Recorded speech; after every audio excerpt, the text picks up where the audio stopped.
Welcome to this edition of Head to Head. I'm your host, Cam McKinney, and this is episode number 185 of the podcast. And in this episode of the podcast, I want to talk about the state of the New England Patriots because they are on their bye week, and I want to talk about where I'm at with this team because after starting the season 2-4, the New England Patriots have won 7 games in a row, and during that stretch, the most points the team has given up in a game is 24, and that was against the Chargers. In their first 6 games, the Patriots scored 20 or more points only 3 times, and during the 7-game winning streak, they've scored over 20 in 6 of the 7 wins, and during that winning streak, they have outscored opponents by a staggering 225 to 77. That's a point differential of plus 148. I'm not just saying this as a fan of the Patriots, but they are the most interesting team in the National Football League right now. They're the hottest team in the league, and they've got a lot going for them. I mean, there's no other team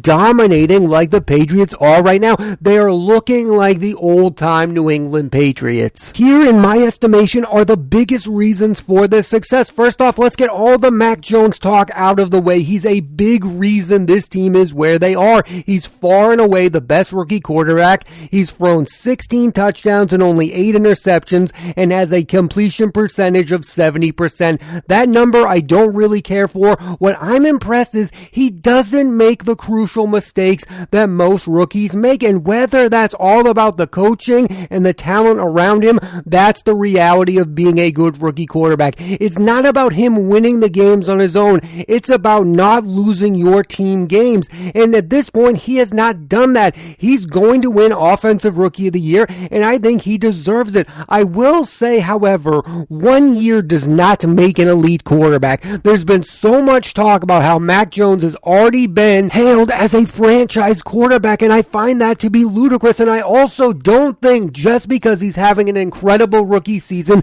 does not mean he's automatically going to have a better career than the other rookie quarterbacks such as Trevor Lawrence, Trey Lance, Zach Wilson, and Justin Fields. Remember Robert Griffin III looked way better than Andrew Luck and Ryan Tannehill? Then later on, they both had better careers. My point is maybe Mac Jones will be better than all of them. I just don't think that's definitive at this point. Here's my fair assessment of his season. By the standards of a rookie quarterback, he's been great. By the standards of a franchise quarterback, he's been above average, which is really good, but he's nowhere near elite. I think the biggest reason you can look at this team as legitimate contenders is because of their 2 best defensive players. Matthew Judon and J.C. Jackson are having 2 of the best defensive seasons in team history. Judon has 12.5 sacks and makes his presence known in every single game. It makes 0 sense that the Ravens let this guy go, and J.C. Jackson is second in the league with 7 interceptions, and he needed to elevate his game without Stephon Gilmore. Both should be in the discussion for Defensive Player of the Year. Judon's play has been crucial. Last year, Chase Winovich, of all people, who can barely get on the field this season, led the team with 5.5 sacks last year. Matthew Judon already has 12.5 sacks. He's been incredible. New offensive additions, Hunter Henry and Kendrick Bourne, have for me been better than expected. Bourne has already tied his career high with 5 touchdowns, and Hunter Henry has made it into the end zone 7 times. These 2 players have become main targets for Mac Jones, and it's super important that a rookie quarterback has reliable weapons, and I'd be remiss not to talk about Jacoby Myers. He leads the team with 59 catches and finally scored his first touchdown. He's the most reliable player on offense. One thing I've always loved about the Patriots is how they handle the running back position and how they do it by committee. They do not overrate the running backs, and when they do, it usually comes back to haunt them, like wasting a first-round draft pick on Sony Michel. Yeah, I know he was a Super Bowl hero, but he was not worth a first-round draft pick. They can go out and get guys like LeGarrette Blount and win Super Bowls. They don't overpay the position, and just look at the free guys they have right now. They have Damian Harris, who we all know is the most talented of the running backs, but they don't rely on him to win games. They also have Ramondre Stevenson and Brandon Bolden, who has 32 catches on the season. Brandon Bolden has become a formidable force on the the Patriots, and nobody ever could have expected that. The Patriots know that the running back is just another guy. It doesn't have to be the main guy. And teams, when it is the main guy, it never works out. Saquon Barkley with the Giants, they're never going to win a Super Bowl paying him that kind of money. Ezekiel Elliott with the Cowboys, they're never going to win the Super Bowl relying that much on Ezekiel Elliott. And the Patriots have never had that problem, and it's the reason why they have so much success, because they have a never-ending supply of adequate running backs. I mean, remember early on in the season when we all panicked and they lost James White? I mean, look at it. James White is a really good pass-catching back. He's one of the best pass-catching backs in all of football, but the Patriots have never really relied on him to be more than that. He has never been their main option. They always had Rex Burkhead. They always had Sony Michel. They always had an endless amount of options at that position, and that's what they have right now. Some games they can rely on Damian Harris to be the guy. Others they can rely on Brandon Bolden. They can rely on Ramondre Stevenson. I think what the Patriots understand is rarely ever the teams that have one elite running back win a Super Bowl. Other teams just don't understand it. That Rams team that lost, they relied too heavily on Todd Gurley.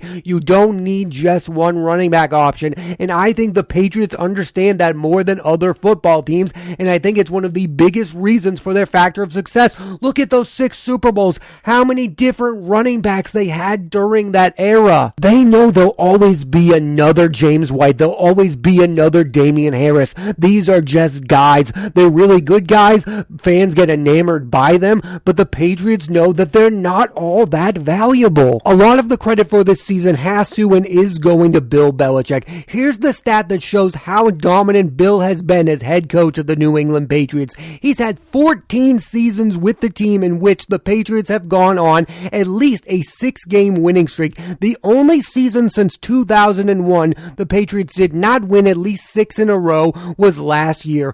Bill and the Pats are back to their winning ways. While the season is going their way, not everything has been perfect. Here's a list of my biggest disappointments on this team. Number 1 has to be Jonnu Smith, who was paid more than Hunter Henry. Smith has only 1 touchdown and 26 catches. I thought both tight ends could shine, but right now only Hunter Henry is playing up to his billing, and I'm not really surprised that the Tennessee Titans elected to move on from this player. I mean, he's had some really nice plays, but overall, this season has been a wash for him. And the other big disappointment is wide receiver Nelson Aguilar, who has had some moments. He has 3 touchdowns and 32 catches, but you have to remember, he's the highest paid receiver in team history, and he has not played like he's worthy of that honor. I understand that with a rookie, you might not throw as many deep balls, but right now the guy feels like a decoy instead of being a real threat. I still think even with all the success the Patriots have had this season,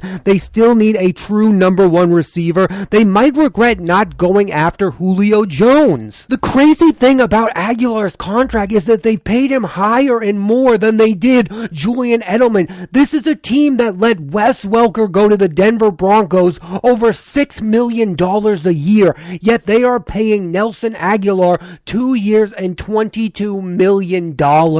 Think about that. They let the guy who routinely caught 100 balls a year go to the Denver Broncos over $6 million, and now they're paying Nelson Aguilar double that? Something about that just doesn't sound right. It's not Julian Edelman who's the highest paid Patriots wide receiver ever. It's Nelson Aguilar?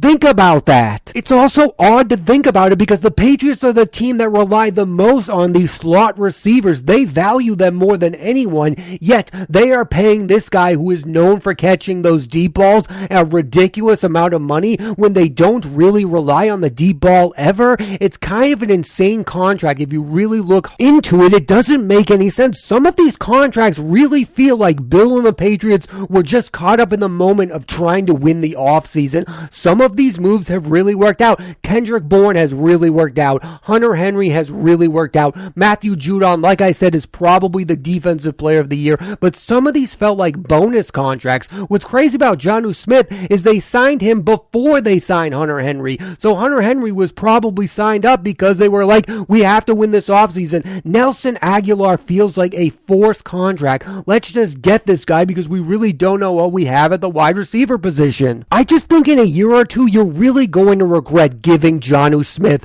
and Nelson Aguilar that kind of money. Now let's talk about expectations moving forward for this team.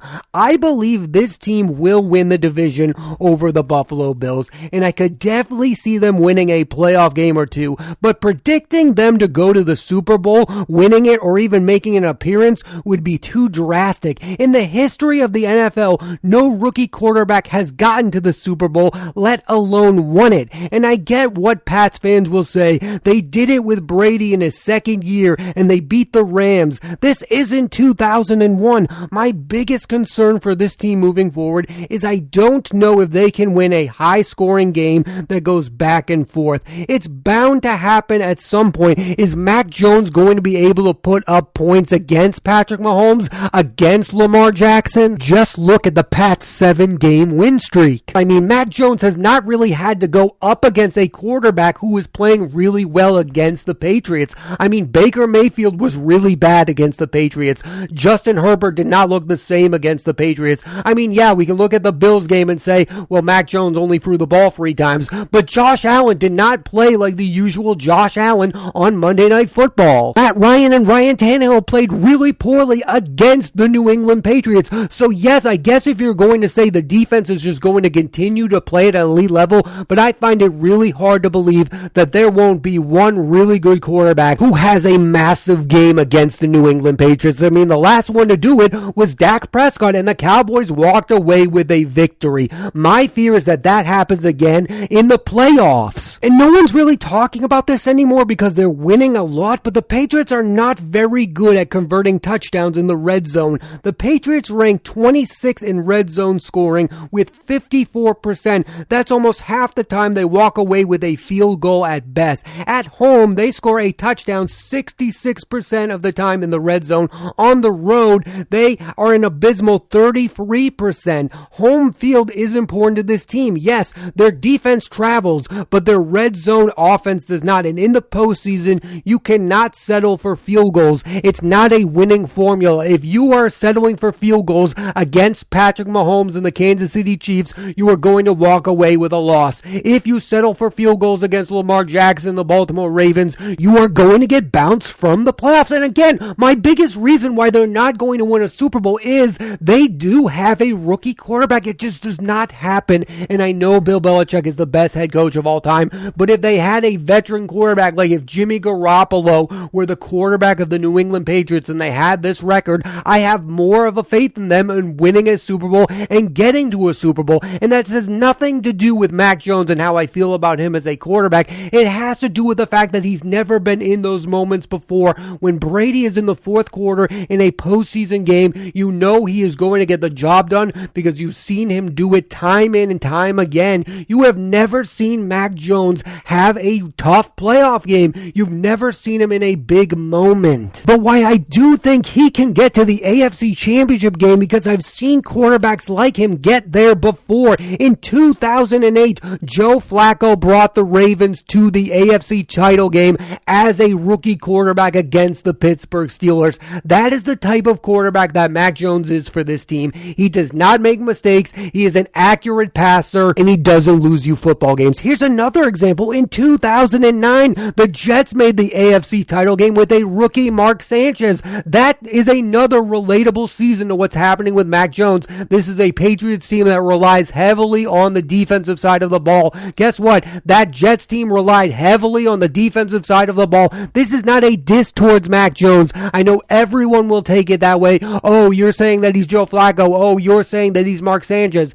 He might end up being better than those guys, but at this point, he's having having seasons similar to the ones they had, and they made it to the title game. Let me put it to you this way. As long as the Patriots do not have to rely on Mac Jones to win football games, then sky is the limit. I think the minute that they need him to win them a big game, that's when things can get a little dicey. And that's not to say anything bad about him as a player. That's just how I feel about rookie quarterbacks. You cannot rely on them to win the big game. What they give you is a bonus. I think what Mac Jones is giving you is a bonus. He's having a really good rookie season, but he cannot carry you to a Super Bowl. And thus far, they are not asking him to do that, and they are having success. But if in the future they need him to have a 400-yard passing game to win a postseason game, they will walk away with a loss, because I don't think he's capable of that, and I don't think it's crazy to say that. When you look at this season thus far, don't you have to look back and wonder if Cam Newton had not gotten COVID, would he have been the starter of this team?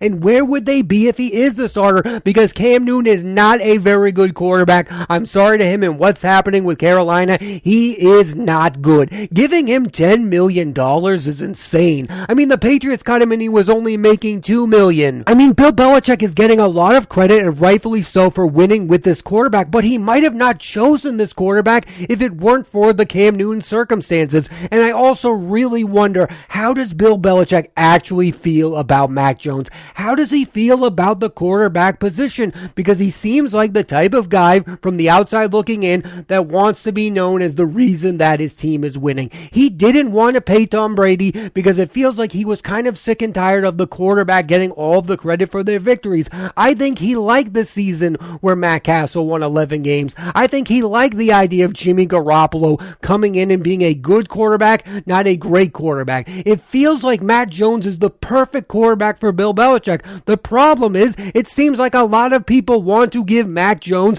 the majority of the credit for the Patriots winning season. And that has to irk Bill. I don't think Bill's problem was ever with Brady. It's the idea of the modern quarterback being the everything. I think it annoys him to no end that the quarterback gets credit for everything, no matter how much impact they actually had on a football game. I mean, think about this. Mac Jones had free passes in that Buffalo victory, and there are people out there saying he did a good job of handing the ball off to the running backs. When do we give credit for quarterbacks handing the ball off? It's gotten to an insane level of how much credit we're going to give him. And I like Mac Jones as a player. He's a good quarterback, but the quarterback position in the NFL is overblown. I was watching a TV show the other day where they were talking about it down the line, potentially paying Mac Jones $65 million a year. Think about that. Mac Jones, $65 million.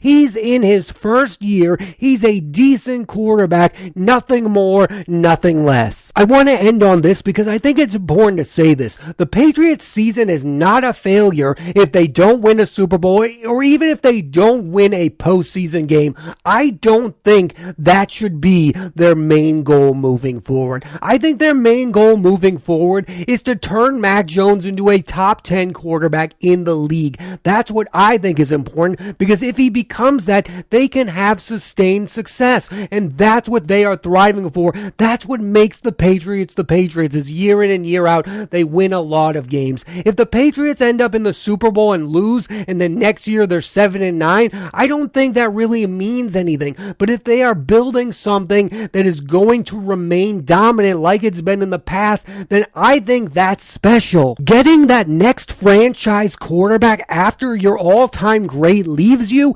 that's what's unique. I mean, think about that history. Joe Montana leaves, they have Steve Young. Brett Favre leaves, they have Aaron Rodgers. Peyton Manning retires, they get Andrew Luck. Like, that's what I think the Patriots should go for. Yeah, Mac Jones isn't a number one overall pick, but if they can turn that guy into a top 10 quarterback, and they can actually have a guy who they can say, oh, this is a Pro Bowl guy, I think that's special. If year in and year out you can say you can compete to win the division like you did in the past, that's what I want for the Patriots moving forward. And I also think, you know who should be the next head coach of the New England Patriots? Josh McDaniels. Clearly, he knows how to get the best out of Mac Jones. He deserves a lot of the credit for what Mac Jones is doing with the New England Patriots. When Bill Belichick retires, I want the guy to be Josh McDaniels. I don't want it to be some outside guy. I don't want it to be one of Bill Belichick's sons. I don't want it to be Gerard Mayo. I don't even want it to be Mike Vrabel.